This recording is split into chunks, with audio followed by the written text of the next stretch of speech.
Say you're in the market for a 4K monitor. They've been around for a while now and you've got quite a good choice. But if you want to play games at high refresh rates and high resolutions, you're going to need some very powerful equipment. But one thing that really can help to iron out a few of the early adoption kinks is Freesync and G-Sync. And while there are some great G-Sync monitors out there, they're very expensive. So Viewsonic have brought out this, the XG2700-4K, a 4K monitor with FreeSync technology available for just over £500. And this is a very enticing price point for something that has 4K, 60Hz and that IPS panel. But is it worth it, and should you buy one? Well, it all starts really with the design of the monitor, which I think looks pretty good. I mean, I'm always after something that hits the sweet spot between gamery and sort of business and can sort of fit in with any setup. This one's maybe a little bit too bland and towards the sort of businessy side, but that's not really that much of an insult because overall I do like what they're doing here. It's just not quite as good as something that you'll find on LG's signature series of monitors. The stand itself has pretty much all the adjustments you would need. It's quite plasticky and has already scratched a little bit. In fact, that was how it was before I got out the box, which is a little bit strange.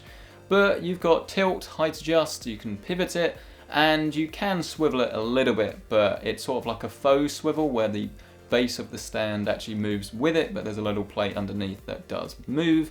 Move round to the back of the monitor, and this is of course where you'll find all the ports. And there are loads on this monitor, more than you'll find on any G-Sync monitor pretty much on the market today. You've got DisplayPort, mini DisplayPort, 2 HDMI 1.4, and then 1 HDMI 2.0.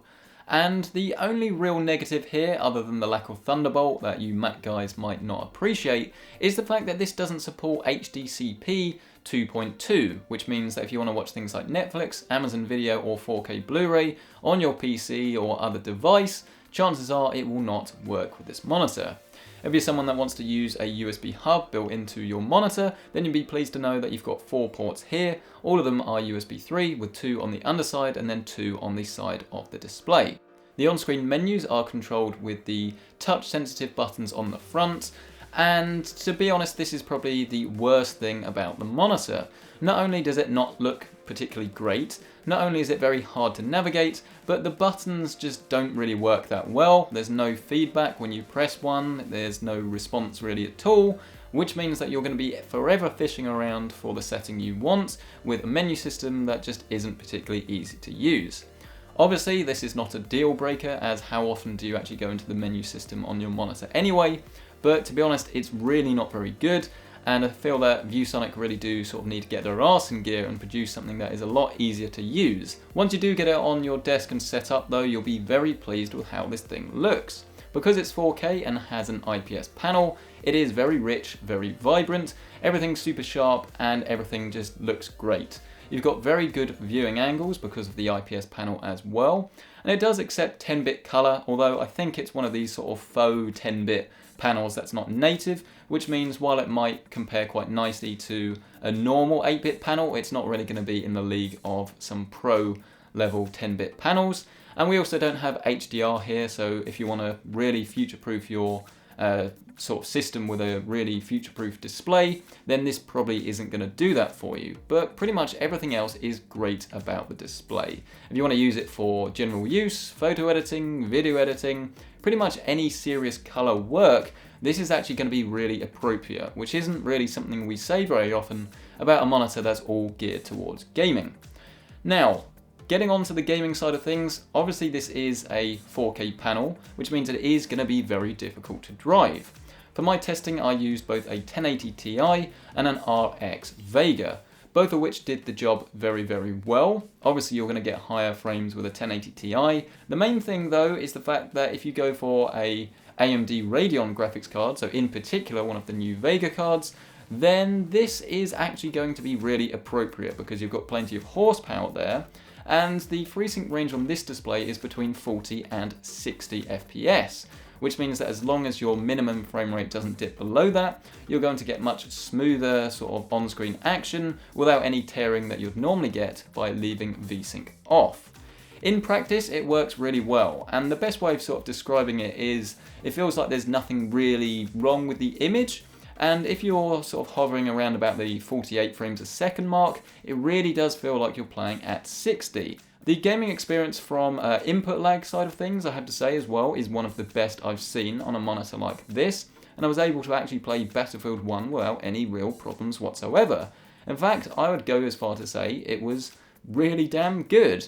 I'm used to sort of playing on high refresh rate panels, but then I sort of do sort of chop and change between these slower panels that are more geared towards serious work, and this sort of fits very nicely in the middle and is suitable for everything. There are definitely some monitors like the LG UC99 that I absolutely love, and because it's ultra wide it's really immersive, but it's just got a little bit too much input lag to really be good and be good for sort of first person shooters and anything that relies on responsiveness when it comes to those sorts of games. And sort of going out of my professional trying to explain things very concisely and clearly mode for you, I just want to say that I've had this monitor for around about 6 weeks now, and I've just been so busy I haven't had a chance to properly get testing it, and it just sat in a box for a couple of weeks.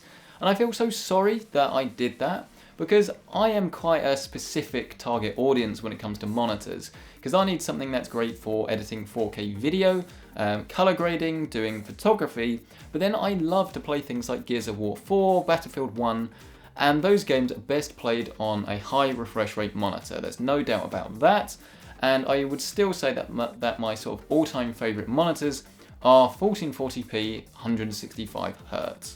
But if you need a 4K monitor or you just really want one, I think this is so suitable for what I do, and it's so suitable for pretty much everyone, because other than the menu system and the lack of future-proofing from HDR and HDCP 2.2, there's really not much to not like here, because it's great for gaming, it's great for productivity, 4K means it's super sharp, and if you watch things on YouTube in 4K, like this video for instance, then it's going to look fantastic on this monitor.